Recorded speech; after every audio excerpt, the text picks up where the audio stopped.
This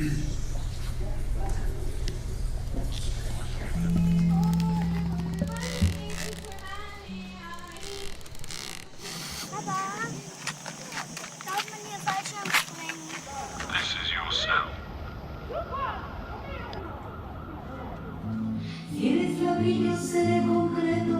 Si eres oreja, seré Van Gogh. Si eres...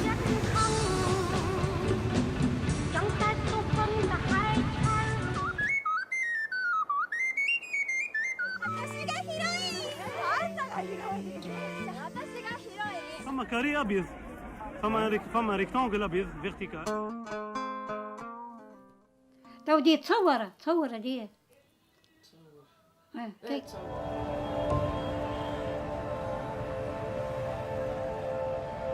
I ben het.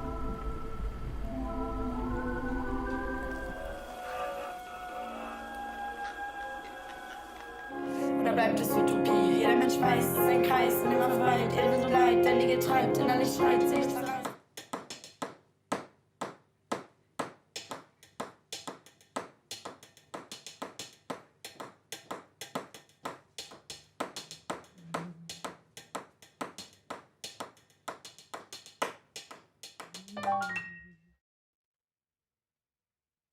Hello, welcome to our second Filmmakers Talk Back session. Filmmakers Talk Back, and of course, welcome to Critics Week.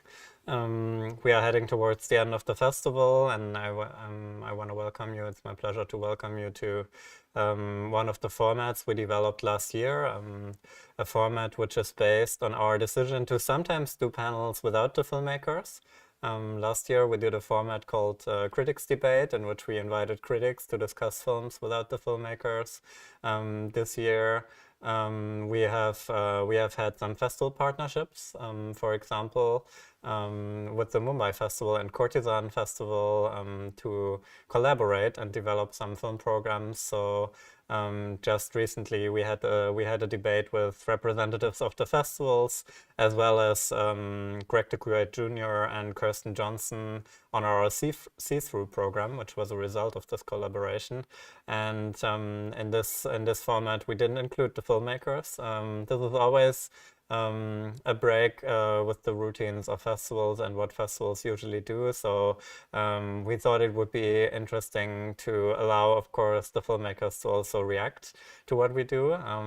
And in this case, for the see-through program, we managed to invite almost all the filmmakers of the program to get together and let us know what they thought about our discussion and also about the way we programmed their films.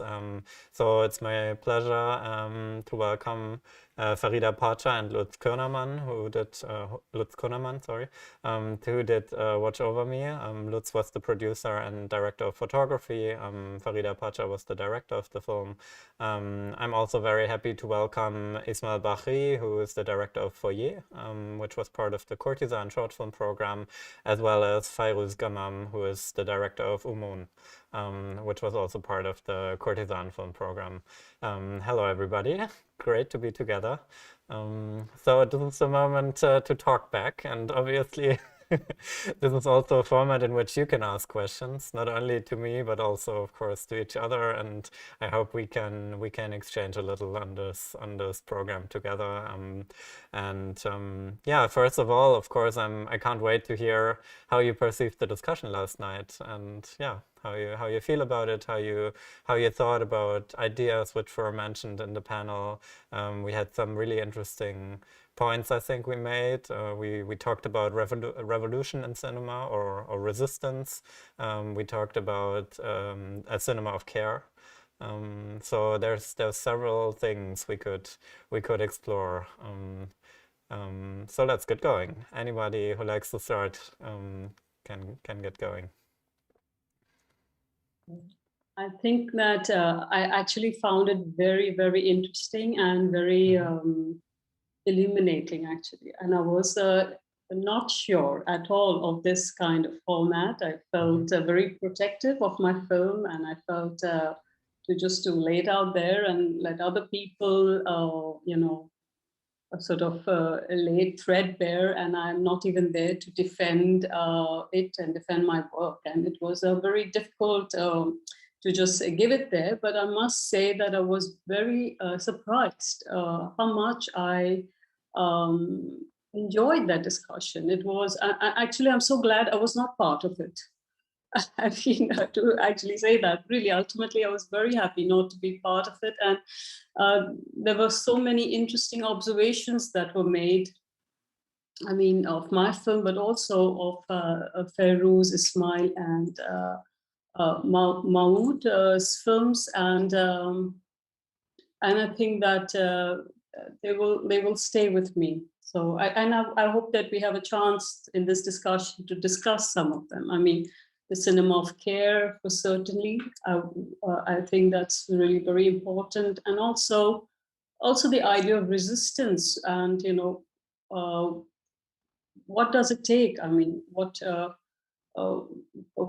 is risk taking?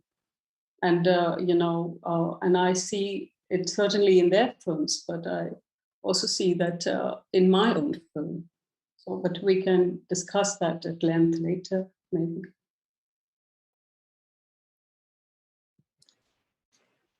I have to say that I prefer not to be involved in discussions about my work, but I'm very happy to be here today. But you did a very interesting, in the last weekend, there was an interesting panel about autonomy.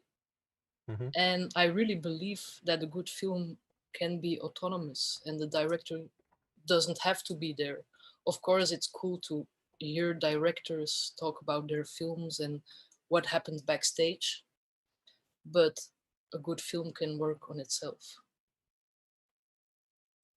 I agree completely. I think that the movie has to live his own life, and it's a good way to do that. In fact, and it was interesting to me to hear the kind of feedback, and also to link that to the other movies. And I had a chance to see all the other movies, and I really enjoyed it. So thank you for the invitation. Really happy to hear that, and thank you for your words. And there are many questions to follow up. The first, you just mentioned the film has its life. I'm curious what it needs to live, what it thrives on, how the film can stay out there, how it can how can it keep circulating, and what's your role in that?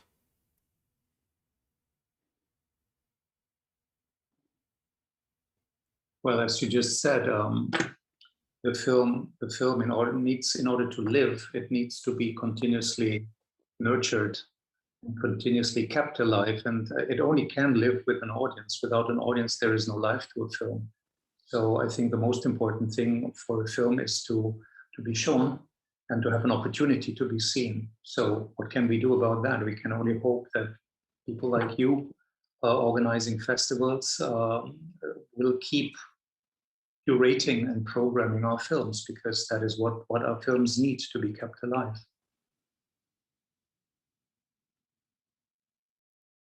How was for you? Fairuz, you want to answer? I wanted to add something to that. I'm here present with an old film. It was released in 2017, and it's thanks to the curatorship that it's still alive, because at Courtisane they don't only go for premieres. They put works in dialogue with each other, old work, new work, and that's how it stays alive. So yeah, curatorship is key. And maybe it's not an answer to this question directly, but I have to say that Watch Over Me, based on the synopsis, I think I wouldn't have seen it by myself, because I'm uncomfortable with death. So I would have avoided the film. but I'm so happy that I saw it. I learned something emotionally, and I'm more, I know more about how to deal with death now. And I'm so thankful for that. So thank you to the makers and thank you to the programmers. Yes, for me, FOYER is also an old movie, an old film, and I'm happy to see it living again and coming back and linked to other Tunisian or movie made in Tunisia. And usually I try to, it's weird to me to talk about that movie because it's a movie we don't, I am in the experiment. I am inside the movie in a way, but we don't see the characters, we don't see the faces, we don't see the people who are in it. And I am always wondering if it's a good idea to appear like this in a way. But I'm very happy to do it with you. And when you think about it, what are your doubts? I mean, you can't change it now, obviously. That's also the reality of a film. Yeah. No, because it's based on experience. I showed that that foyer in Tunisia, and after that, when I appeared to the public to discuss with the public, they seemed a bit disappointed to finally see one of the characters of the movie appearing as directly like that. And I think that they projected something that didn't work with what they saw when I show up in a way. And it's a bit a joke. I mean, I'm joking, of course. But for me, it was a different experience actually for watching FOYER, because I was constantly imagining the faces for the people, for the voices that I was hearing. And for me, that was a little bit like reading a novel, where you are imagining the characters, you have the character, a visual of the character, which is totally your own. And it was for me very much like that. So I didn't have any trouble that there were no faces to those voices, and it was interesting. This whole package of films that were put together, for me, they were so much about loss and also about the fear of losing. Of course, in Watch Over Me, very much the loss of life, but also in the loss of home, the loss of country, the loss of language. In Fairuz's film, so much about the loss of language. Also in your film, and in This Day Won't Last, the loss of freedom. So, and also the fear of losing. So all of this, in a way, they seem to go together. I mean, I would never have imagined it, or if I was curating, I probably wouldn't have put them together, but there was something there, I thought. Can you comment on that? Your intuition of not putting them together? I'm just curious. You don't have to answer if you don't like. Maybe because they're so different in form. Formally, they're very, very different films, and I probably would not have imagined that they would work together, but they actually do. And it's also the beauty of film, the varied forms it can take, and how in various ways it speaks to a very human experience. So I think it's it still works. I'm asking because for us, of course, it was also an experiment, and yeah, Personally, I mean, it feels we were when we selected the programs, we didn't know whether we would be able to show them in the cinema. And I think many people who now select films or even make films, which as you, don't know whether the films can be seen in the cinema and when. And for me, I have to face the reality that I was never able before we went to the public and to you to actually see them together on the big screen as we actually programmed them. So there's a certain gap between between what we hoped to achieve or what we were trying to explore and what can now be happening. And yesterday it was also fascinating to discover that all members of the panel had seen them in different orders than we actually programmed them. So I thought it was really beautiful, this as Greg described it, this kind of asymmetric I think we created some kind of, maybe a dynamic system of the films going in different coordinates with each other for every person. And I think that's a fascinating development of the moment. And we will only see one program at Critics Week together in the cinema with the team. I just mentioned it before. We will do it tomorrow, but it will be a small internal screening. So I'm really sad we couldn't be able to do it for the public. And what we are trying to do is to show the films again in June for the audience in the cinema. So I really hope we can then all be together and we can all invite you then. And you can have a direct conversation also with the audience. So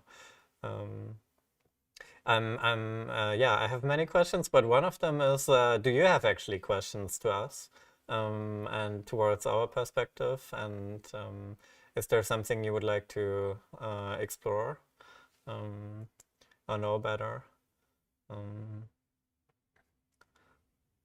If not, we can also explore this idea of what you just mentioned, that actually a film to live needs to be shown. And I'm curious how the past year was for you when many of your films just couldn't be shown. And I know your film Lutz and Farida, it was intended to have a premiere in the Mumbai Film Festival last year, and then couldn't because the festival didn't happen. And for them, it was there was no time to reinvent the event in the amount of time and actually to show the films. So yeah, your first screening was in the Solothurn Film Festival. Yeah, actually, it was a pretty hard experience. And I was going to say, because you mentioned it, that you had a chance or will have a chance to see the films on the big screen. We haven't had that chance to this day. We must confess that apart from some quality check we had on the DCP, we have not had the laid backness to see our film in its entirety on the big screen, leave alone with an audience, which makes it a different film, of course. So we are very much looking forward to June, and we really keep our fingers crossed because that might be the first time ever we will be able to see our film on the screen. Yeah, it's been really hard actually. It was also, hard because considering the topic of the film, and we just had moved to Milan, and just then, just very shortly, the pandemic broke out, and we were hearing. I thought I'm done with my film, and then. We were there and we were hearing ambulances go by every 20 minutes. And I thought, I'm living my film. It's never going to end. So it was quite, difficult. I think it was quite difficult that last year to go through that. Yeah, of course, your film is also very intense as an experience, and experiencing it together with an audience. It's, of course, part of the magic of cinema, collectively diving into this emotion and into this moment and the intimacy with the protagonists. So, yeah. But it is also sort of the, what you get back from this investment, because it's not just 90 minutes of experience, which it is for the audience, but it is basically the condensation of, I would say, almost 2 years of hard work to reach to that point. So yeah, and to be basically robbed off, to have at least the satisfaction to see that it is, you know, fulfilling its mission, that it is, you know, coming alive through an audience, through a screening, is pretty hard to swallow. So in a way, we are happy that now, slowly, it starts, you know, making its baby steps, its first baby steps into the open. Do you feel that, and this question also goes to Fairuz and Ismaïl because your films are older, do you feel under pressure by the system in which your film will be circulating? Because the lifespan of a film, especially within the festival sphere, is currently so much driven by premiere politics and the obsession of some festivals, unlike Courtisane, who do it differently, to only show the new films. And Critics Week is also sometimes part of this because we usually show new films. So I would be excited to hear from all of you how you interact with this sense of pressure, or also the industry dynamics you're confronted with. Yeah. Since this maybe connects also to the idea of what a resistance cinema actually is.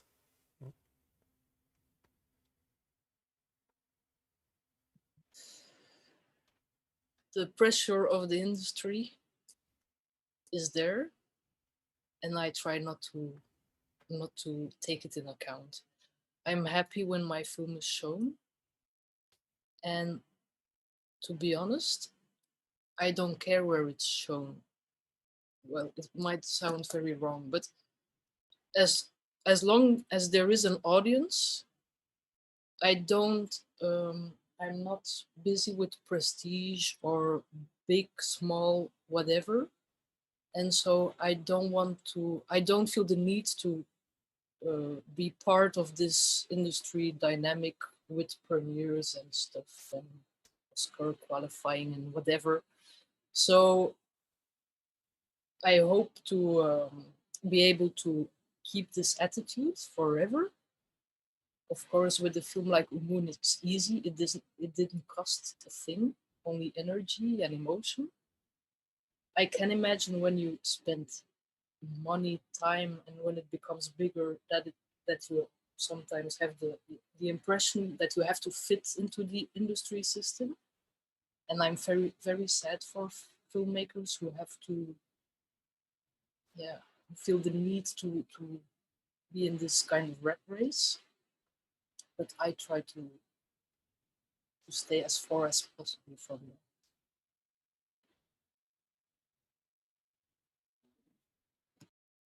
them. I have to say that I'm not really in the cinema or something circuit. I'm more like an artist who make a exhibition and so on. And for me, FOYER, in a way, it's a kind of accident. Not really an accident, but it came by itself as a movie. So I didn't project that movie as a movie at the beginning, and it came by itself through the experiment and so on. And then it allowed me to discover a bit the cinema world and I was very happy to see it living its own life.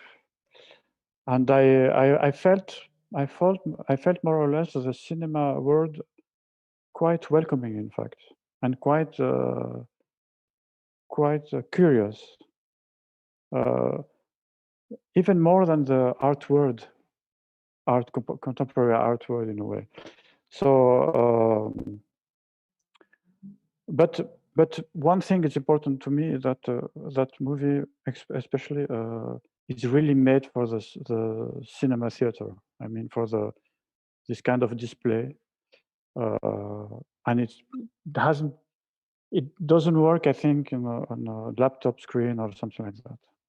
To me, it's very important. And of course, the actual situation, the current situation it's a problem to me to show this movie. I mean, because it's this movie to me is a kind of reflection or a kind of activation of the cinema as a space, as a specific space, and another space who people gather and see and watch the same screen in the same time, in the same place, and in a way. It doesn't have to be diffused in a way on internet. And it's very important. And of course, here we don't have this kind of you didn't see that movie in that way, and it's a pity, but we don't have the choice. So you but I still think decide, that, yes, I'm sorry, but so I think that if it had to be shown for the first time, I wouldn't be with you now. Because we can do it now because the movie lived a lot. He had his own life in a way. So the time does make a difference. The moment within the life of the film is connected to the way it can be shown for you. I don't know, but I mean, here I think that it's more the curation, seeing that movie Foyer being part with others, with Fairuz film, with Muad film. This interests me now, yes, a lot. Understand? Of course, it's a pity that it's not in a cinema theater in that specific place, but space. But I'm really happy to see that movie living with others right now. I mean, today, now with you. And just one more question. Can you describe, when you just talked about the way your film opens up the space, the cinema space, in which the audience is, and can you describe what you imagine to take, what happens in the crowd, or what have you experienced happening when you were with your film at festivals? It's a very different experience, I believe, from, for example, Watch Over Me or OUMOUN as well. The dispositive your film creates is very specific, so yeah, maybe we can go into that just a little more, if you like.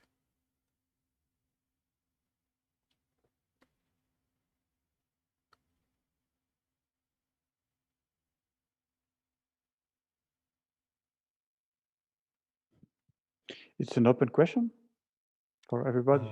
For you specifically, because you mentioned the way your of course. film. I'm sorry, I didn't understand. No, because Foyer has the specificity to be a white movie. I mean, it's a light, first of all. So when I saw it for the first time in the movie theater, I also saw for the first time the white screen of that theater. I mean, of that space, because it's like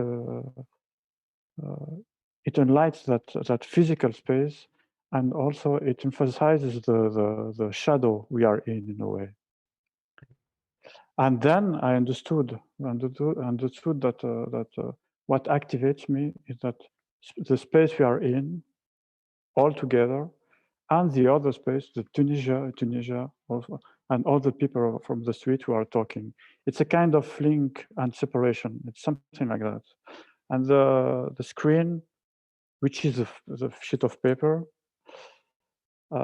it's a kind of off-link or separation, something like that. And I understood that day that it was also a movie about the cinema dispositive. I mean,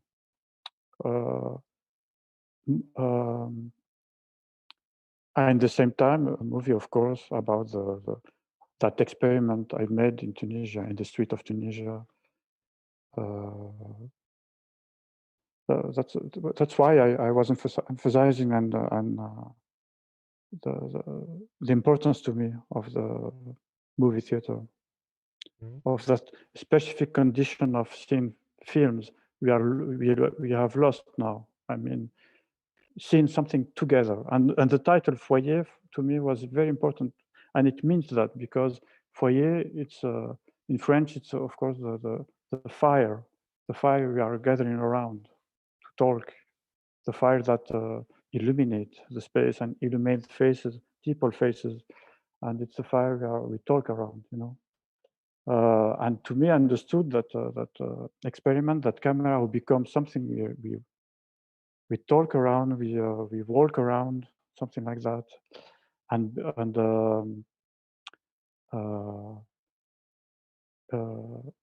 join in a way that specific experience of seeing a movie together in the same time, in the same space.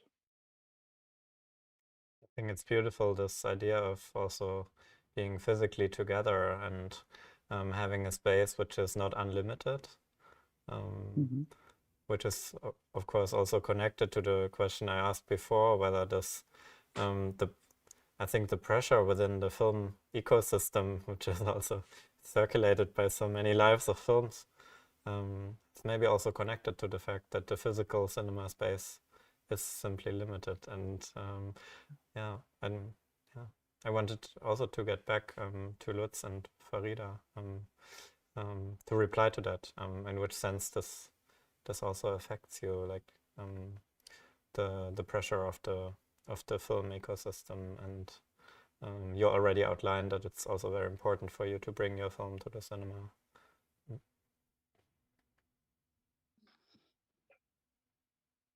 Yeah, the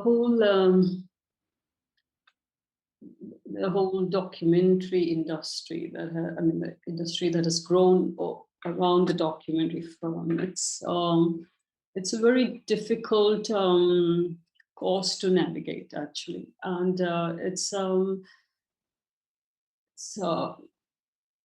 like you have gatekeepers, and you have to go through all these gatekeepers in order to show your film. And if you are part, if like Fairuz, you decide you don't want to be part of this, it's great and it's different. But so there is, that is the. I don't like it much. I don't enjoy it much, but you have to keep applying, and you wait for someone to accept your film. In terms of the theater, I completely agree with Ismaïl that it's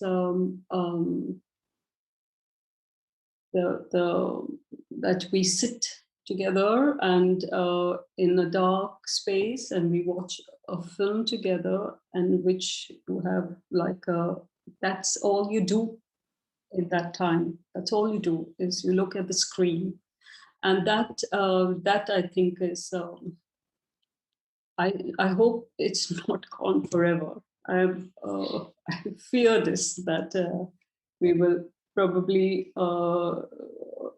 never come back to the cinema again. One thought across my mind regarding exactly that. I think it was Walter Benjamin who wrote about the loss of the aura of the art, or because of its technical. Well, how did you call that? No, because you can reproduce art technically, and that because of that, the aura of the original gets lost, is lost. But I think he also acknowledged one thing, that the simultaneous perception of a film in a theater sort of restores it with a different quality. I mean, of course, you can have several prints, several copies of the same film screening at different places in different times, etc., etc. And so, what is the original? Where's the original film? Is it still existent, or has it been replaced by its copies? Okay, you can argue that, but when people come together in front of a screen and the film is being shown, the aura is there. The aura, I would call it aura. The aura of the spirit or the soul of the film is there, comes to life. Now, the real problem has started now with us experiencing, with the lockdown, with the necessity to view, as you quoted yesterday's debate, view a program at different places at different times, maybe even in a different order. I think that is when the aura starts to really fade off, because that is when the piece of art really loses its power, its soul. You know, that a screening in a dark room in front of a group of people could still somewhat achieve. I'm not sure whether I'm quoting and interpreting Benjamin correctly here, but I think that was the gist ultimately of what he wrote 80 years ago, 85 years ago. Yeah, just recently, one of our selection committee members, Devika Girish, also wrote a really beautiful piece on the way we watch films in the pandemic, or she watches films, and she also mentioned this idea of the moment a film comes into the world, like the simultaneous gathering of people celebrating or creating a ritual which directs the attention to the moment in which a film is seen for the first time. So I guess this idea of the foyer and the ritualist gathering of bringing a film into the world is still obviously extremely meaningful. Yeah. So the audience does not have the full final cut as we discussed as we discussed yesterday. Yeah.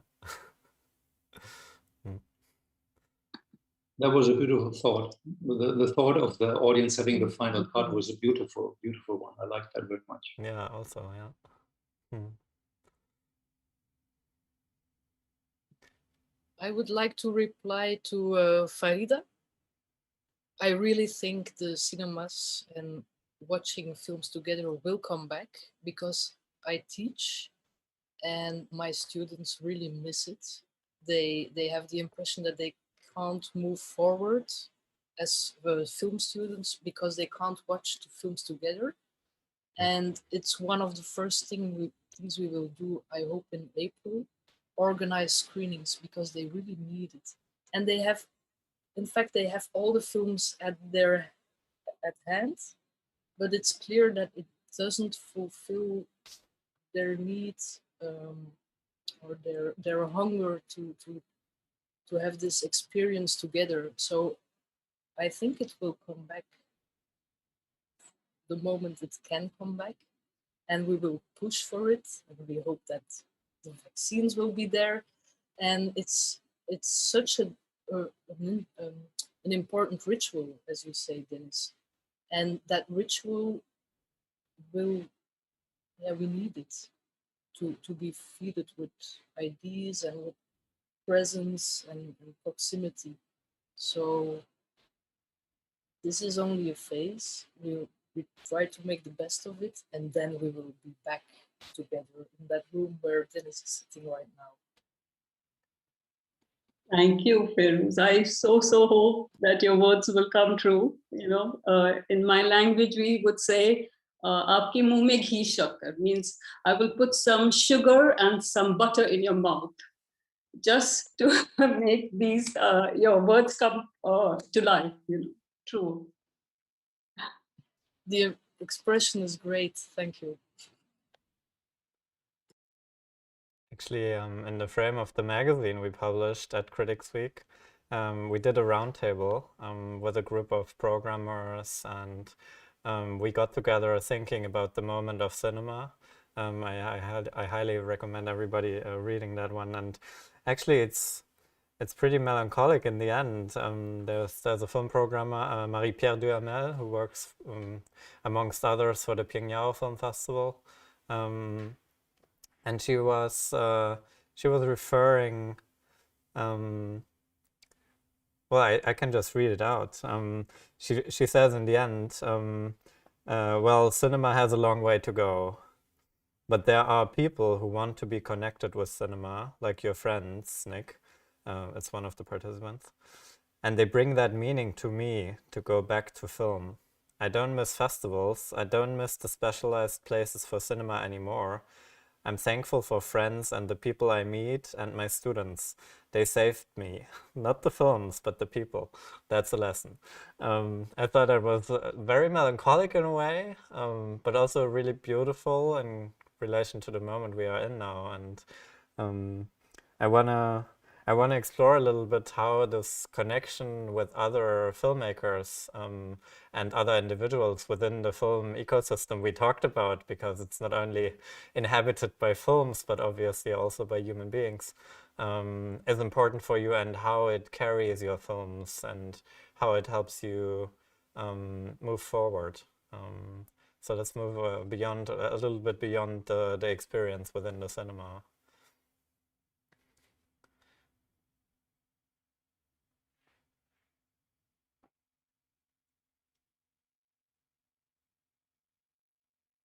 Take your time.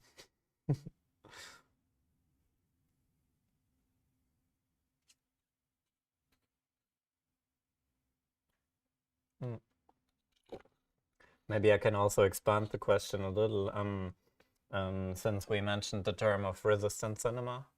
I'm wondering whether resistant cinema is possible alone, and also maybe whether a cinema of care is possible alone, or whether we need a network and a community of people to make that happen. I think that you need people on the network. Network, it's I don't see how I can't imagine working alone. In fact, it's quite impossible. I can't imagine that. Even by distance, I don't know.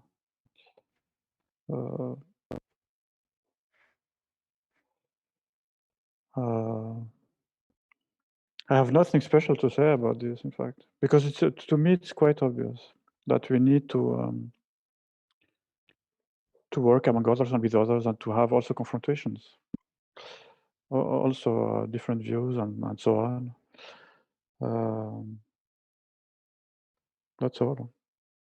It's fascinating because within your film, I have this perception you are there with your camera, Alone, you going mean? out into the world. Yeah. Yeah, of course, of course, of course. Yes, but I did that in first of all, I did at the beginning. I did that to prepare a kind of exhibition.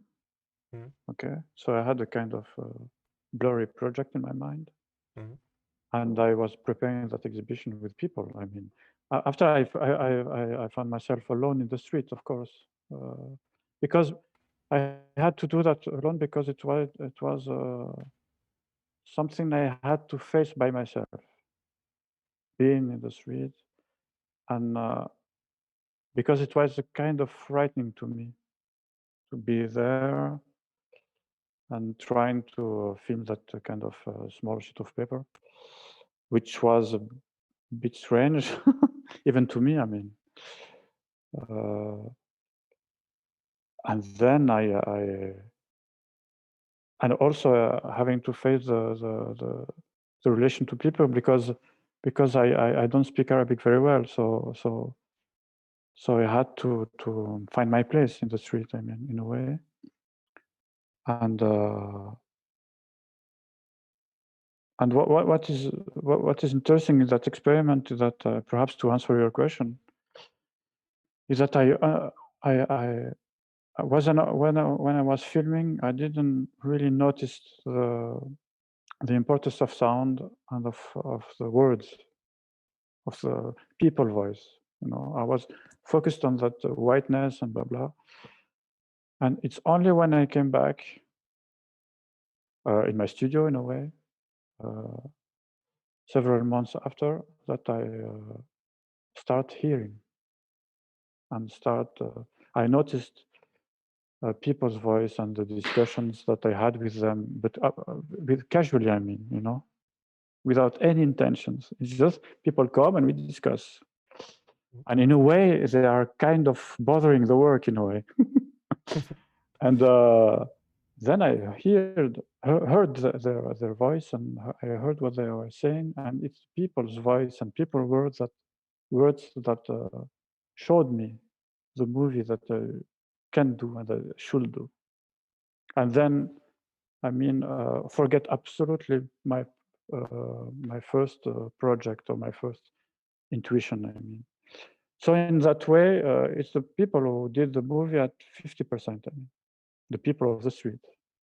Because it's the poetry, the relation to the social space, the relation to poetry and to politics and to the special Tunisian humor also. That was kind of difficult to transmit in the translations and so on. Because in fact, I always dreamed to make a documentary in Tunisia in a way, as Farida did, which I'm really fascinated by her work because I couldn't do that. A kind of documentary with people directly, and in a way that that experiment, that former experiment, allowed people to talk and to add things to the movie, and in fact they talked in my place. They talk, and what they say, it's something I couldn't even think about. I couldn't even express by myself. And I understood that at that moment that movie is a kind of impression of the surroundings and not really an expression of an idea or something, and that it's done from the others, from the people. So yes, in a way I did it alone, but not at all, in fact. Yeah.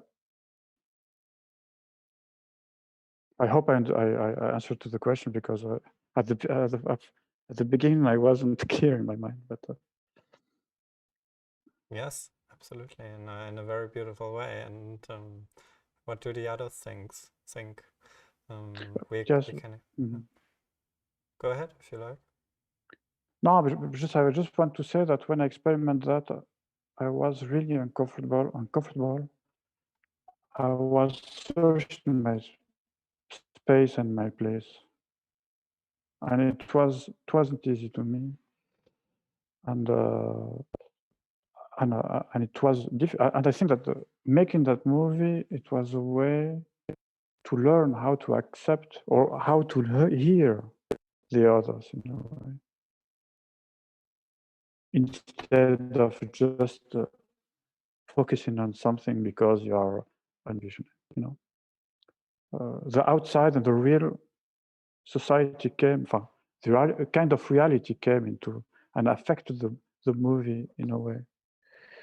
That, voilà, I talk too much. So the movie resisted itself.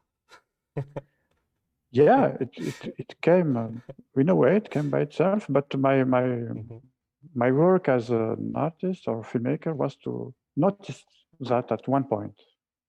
I understood that something could be done with that kind of materials I had. I mean, because many people came to me, many, and the technical difficulty of that movie is that I wasn't taking care of the sound, so the quality of the sound was kind of poor as the movie itself in a way, and I like that. I mean, nothing was prepared. It was a kind of gift in a way.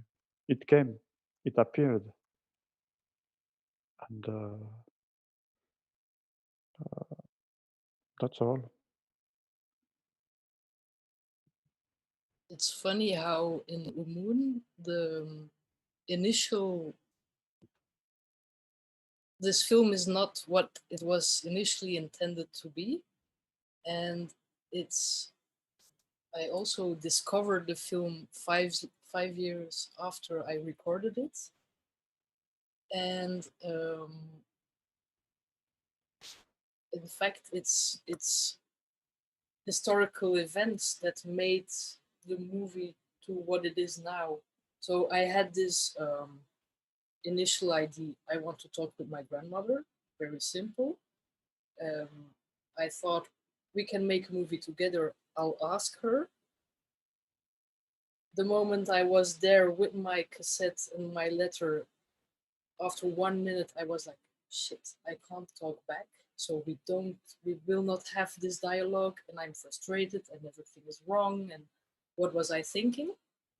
So disappointed and also shocked about her dementia, that they told me she had it, but I didn't believe it. And there I lived it. I was like, okay, it's real.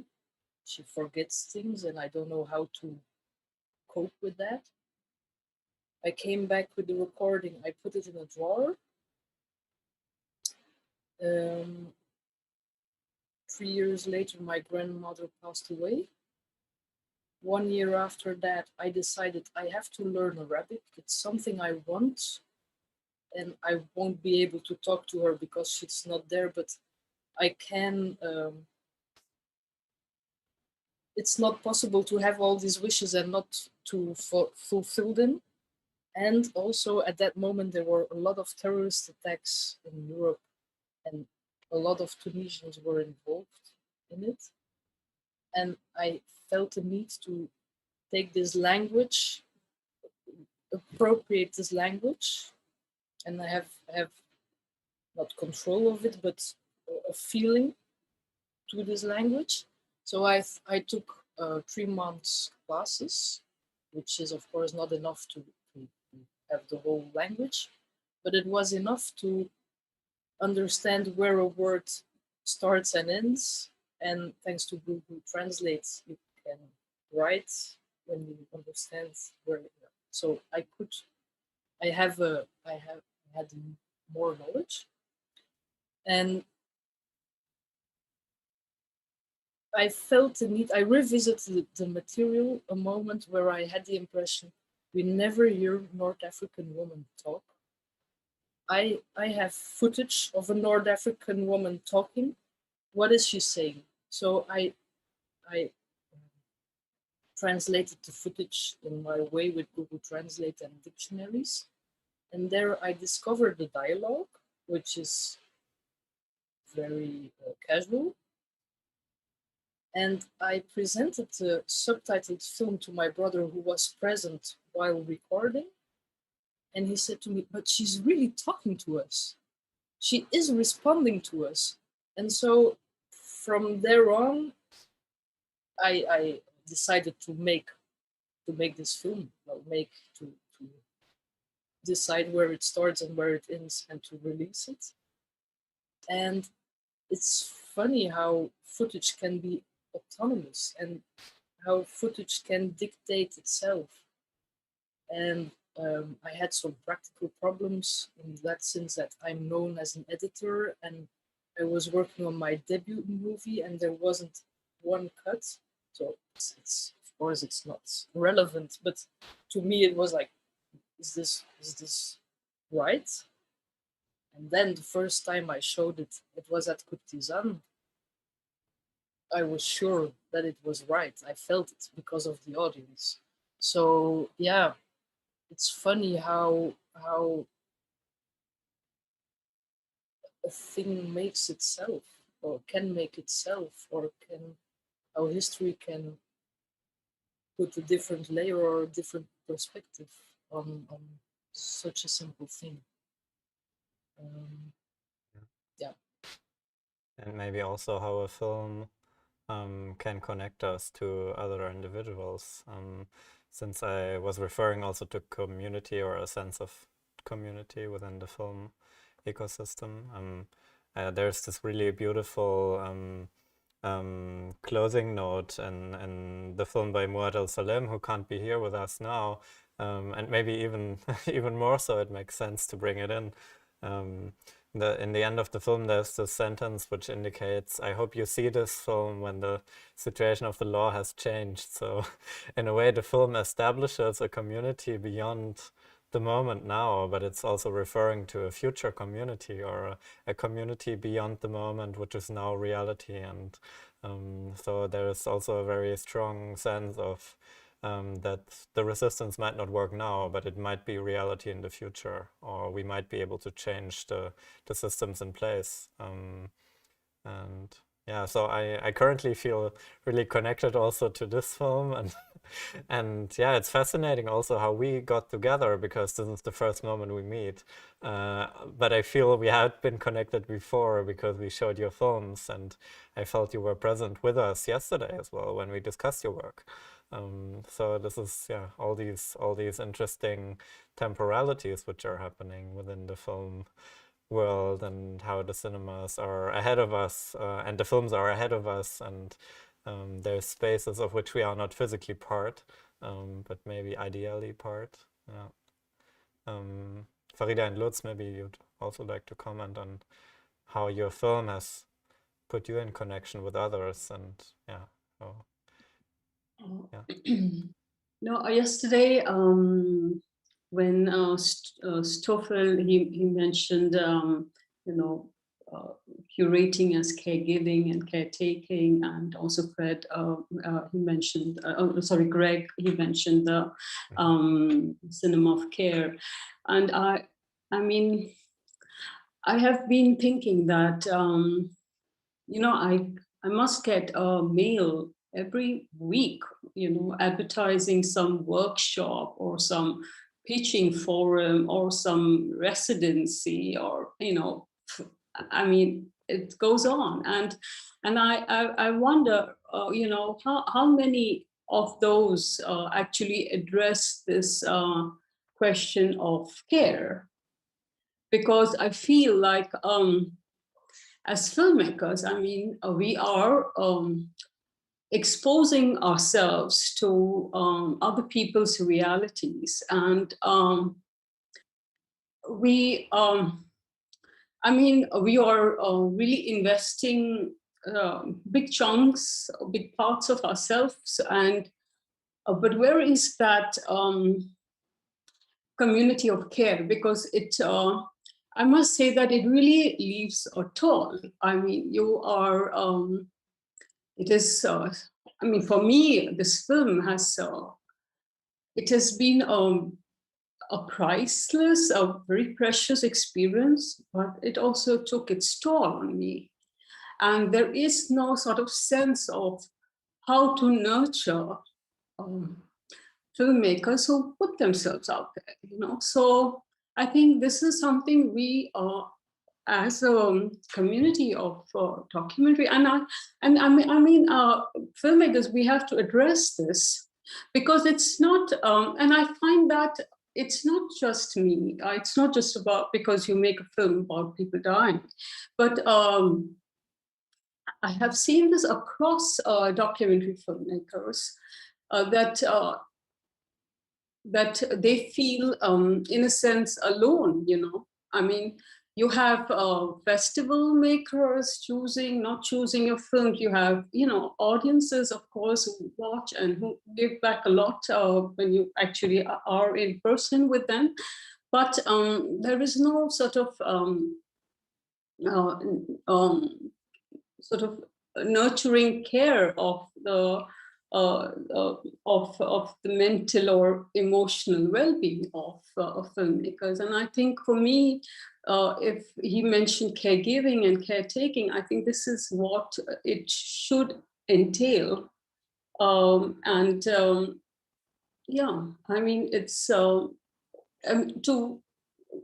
I have not met any documentary filmmaker who's merely a sort of transactional, functional being who goes there just to get the best shots or the best material.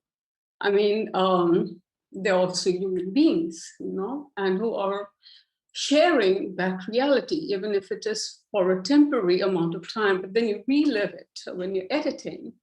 And I think this is something we should address. That's what I think.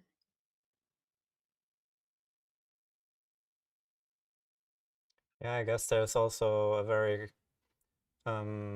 it's also a complex relationship with those who are in the position or obligation to choose. films, and obviously the choice is not always for the film, but it can also be against the film. Yeah, I'm sad we couldn't, like yesterday, we couldn't get closer to this question, but I think it's not only allies out there, right? So there's a lot of people who also oppose certain ideas of filmmaking, and there's the limitation of space and time.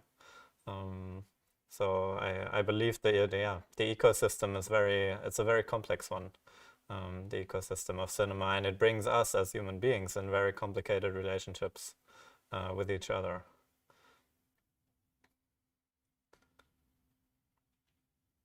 Yeah, that's why I was also trying to find out a bit how you relate to these communities, and how you navigate your way through it. I mean, in a way we have to protect ourselves, and I think by searching for dialogue, looking for dialogue, talking to each other. I mean, it's vital that we have the chance to have an exchange on what we are doing, because I think it would be impossible for either of us to do documentary films on our own. I mean, the way we do it, or the way or around topics or issues that we are interested in. So first of all, it's vital that we have a constant dialogue, the possibility of a constant dialogue going on. Next, you have a team. And I've always appreciated, I have a background in fiction films also, but I've always appreciated the intimacy of a documentary film crew, because I think people working on documentaries, they have a much stronger interest in also sharing points of view, sharing emotions, sharing thoughts on what they are experiencing while they are shooting a documentary, rather than people working on fiction films. So the team is the next very crucial point of dialogue, or possibility to have a dialogue. Sometimes, but not always, you also have the chance to be in a dialogue with your characters, but not always. Sometimes you do, sometimes you don't. If you do, good for you. If you don't, as in this case, there was just a very limited, let's say, possibility to exchange our experience, because, well, we were working with those caregivers, we were working with the team. With them, they're there, and but for the families that I filmed, I mean, the people I filmed, they are not alive. The families, I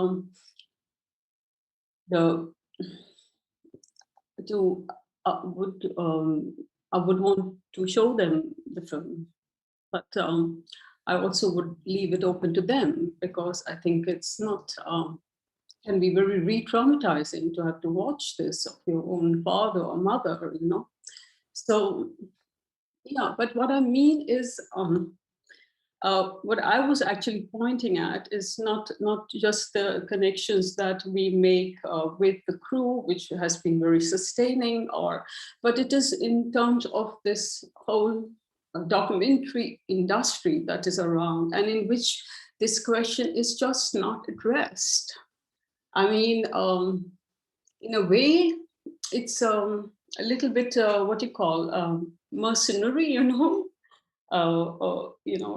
we make films, you take them, you show them.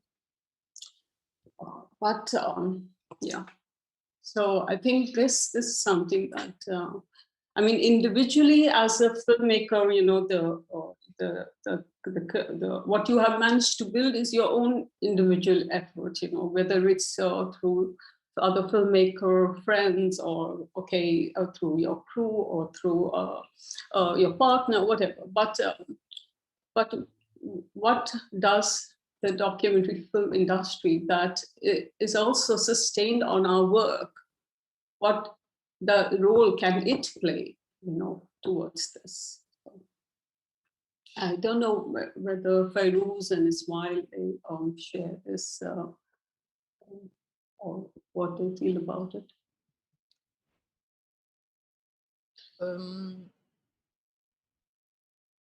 I don't know what to say about the industry as a whole, but as a film teacher, I teach for 3 years now, and with my team, we try to have this care already installed in how we care for our students, because we teach in the first year, so they are young, they have dreams, they are new to the medium, and so they might be very fragile with their ideas and the knowledge that they don't yet have, or the craft.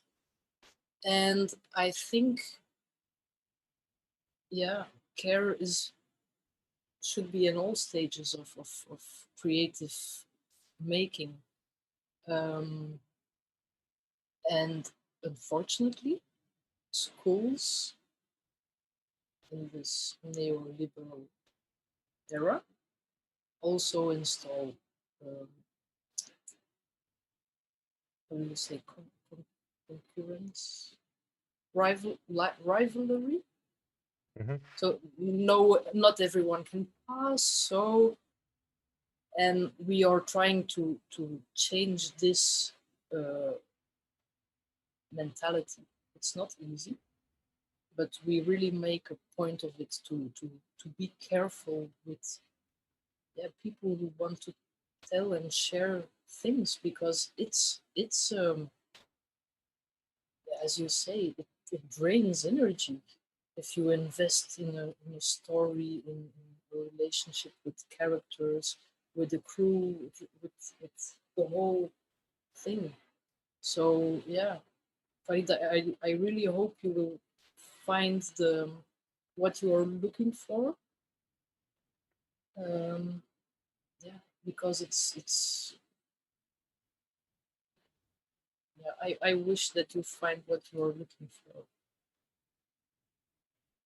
Okay, I don't know how to answer to the question, but I have a question to ask you, Lutz and Farida. In fact, because by hearing what we were saying, I had this question by seeing your film. How did you do to be accepted by these families, and how it's possible to be so careful? In fact, because we feel that about care, that you are very careful in that by being with them inside the families. You understand? And I was completely amazed by that point, because you are talking about the crew. How many of I don't know. I would like to know more about that. How was it possible to be inside these families and in such difficult moments, in fact?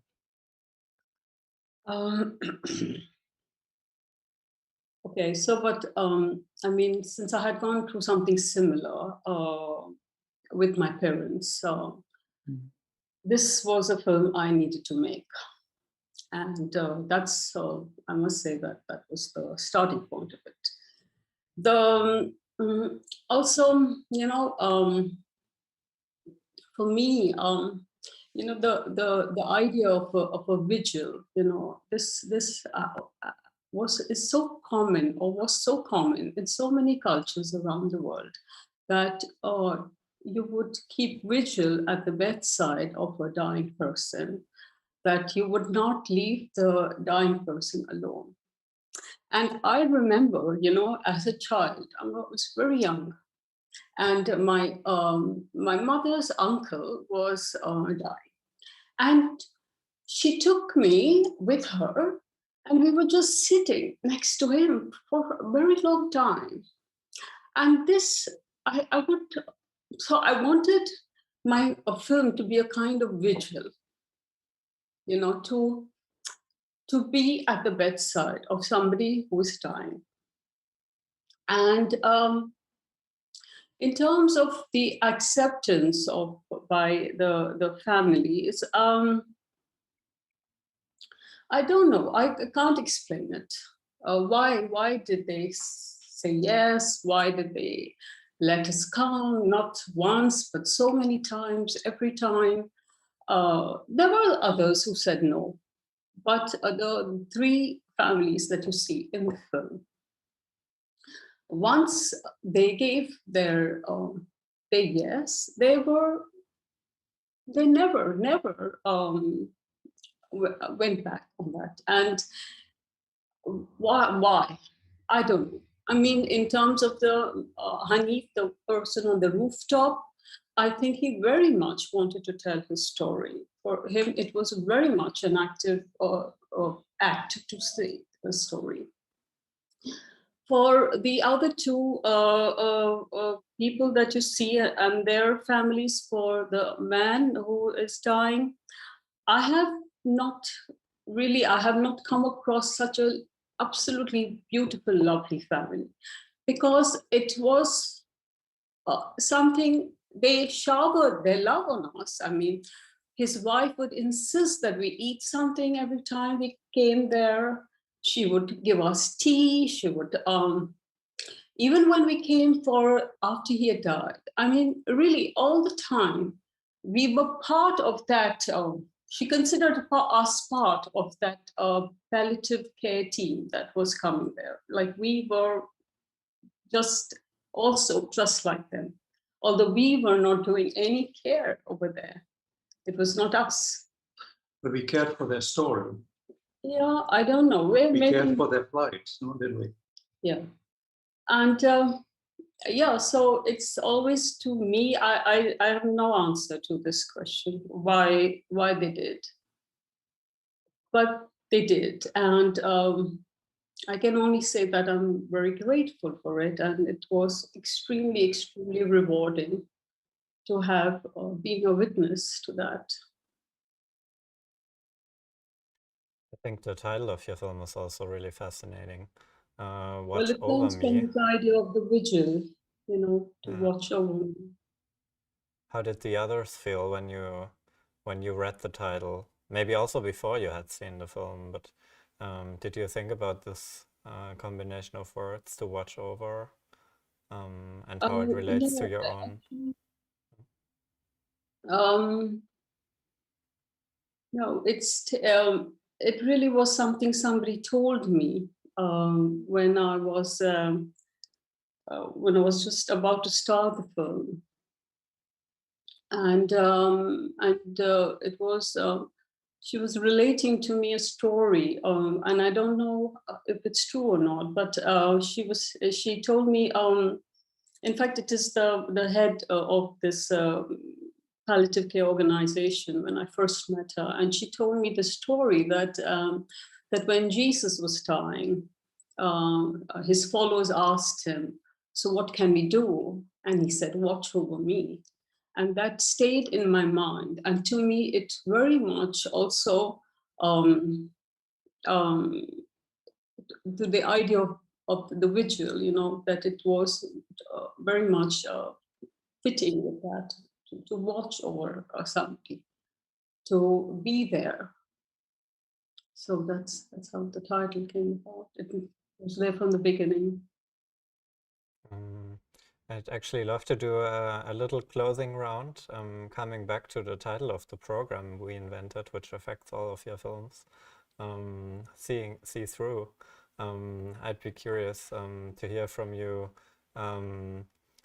in which way, what it means to you to see the world through images, and how that relates to what you do as filmmakers and how you film the world.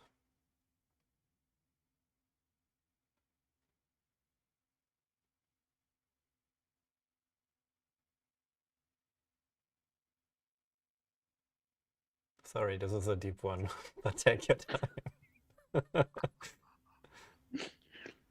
Who wants to answer?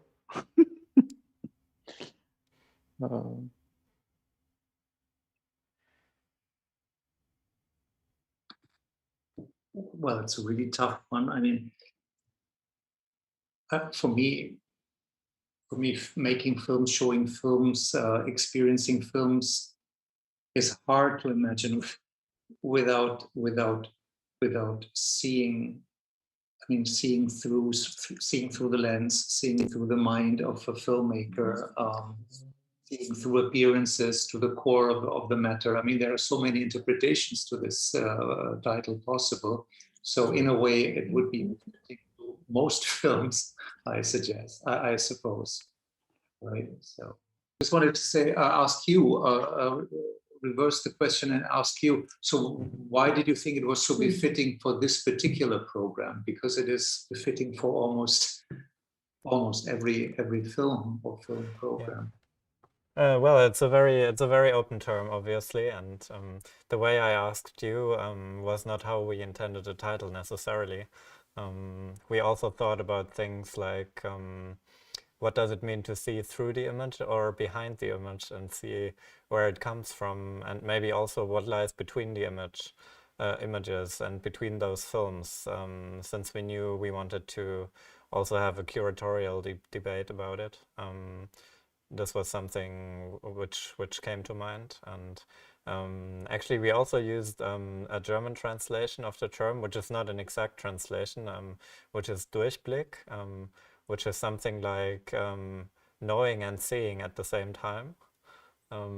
So I think yeah, this relates a lot to questions I'm puzzled by, this idea of who knows about images and who has the authority to decide on which images are shown or seen, and are filmmakers experts of images, and what does it mean to be an expert, and maybe the idea of an expert is something to be questioned at all, after all. And yeah, finally, maybe there's the idea of transparency, which I'm fascinated by, this notion of maybe also becoming transparent to the world when we see a film, which is something I find really beautiful when we are in the cinema with others and they can see us seeing the film and reacting to it and becoming really exposed, and maybe the others seeing how the film is shining through us and exposing us and the way we feel. And yeah, so yeah, it's a very open, of course, a very open term, and yeah, so this was just an invitation to freestyle, and you perfectly did. So if nobody would like to add something, I would like to thank you all for engaging in this little experiment and for sharing your films with us and being part of this, and for taking the time to discuss together and discover each other's views on cinema and your methods of filmmaking. And I hope we can continue the dialogue and be in touch and also see each other in June in the cinema, and maybe also in the open air cinema. We will see. So I'm looking forward to summer, and as we said before, I hope you will all find what you're looking for. That's also a beautiful a beautiful sentence about cinema, I think. So thank you, Fairuz, thank you, Ismaïl, thank you, Lutz, and thank you, Farida. And thank you to the audience for being with us and thinking with us about cinema. See you soon, and thank you. I hope you will all, to the audience, I hope you will all stay with us for a bit, and you still have time to see the program, the see-through program, and these fascinating films together. In which order you choose is up to you. And they will be online until Sunday night. And yeah, if you get a ticket until Sunday night, you will be able to see them until Monday night. So the tickets are valid for another day. Yeah, and I hope you will be able to see them together with us in June as well, of course. So have a wonderful remaining time at Critics Week, and see you. Bye.